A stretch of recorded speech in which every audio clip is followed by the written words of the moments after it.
আসসালামু আলাইকুম। আজকে দেখাচ্ছি পটলের খোসা ভর্তা বা ভাজি। আমরা প্রথমে পটলের খোসা এবং পটল আমরা ধুয়ে সিদ্ধ হতে দিব। এর সাথে দিয়ে দিচ্ছি পেঁয়াজ, কাঁচামরিচ এবং রসুন।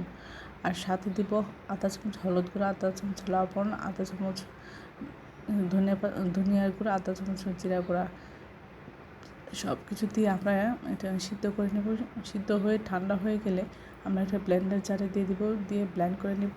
নিয়ে এখন পরিমাণ মতো তেলের মধ্যে পেঁয়াজ দিব আর 2 চামচ রসুন ছাঁচা দিয়ে আমরা এটা নাড়াচাড়া করে নেব। তারপরে এখন তেলের মধ্যে আধা চামচ ধনে গুঁড়া, আধা চামচ জিরা গুঁড়া দিয়ে দিচ্ছি। দিয়ে আমরা এখন যে ব্লেন্ড করে রেখেছি পটলের খোসাটা ওটা দিয়ে দিব।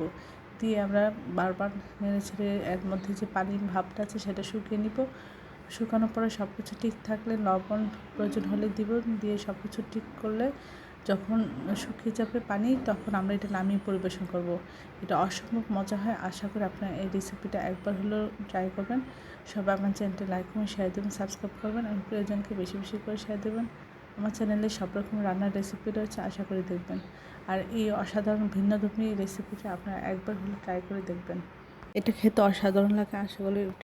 আসসালামু আলাইকুম। আজকে দেখাচ্ছি দারুণ মজার পটল ভাজি। আমরা তেলের মধ্যে পেঁয়াজ, কাঁচামরিচ দিয়ে কিছুটা ভেজে নিব।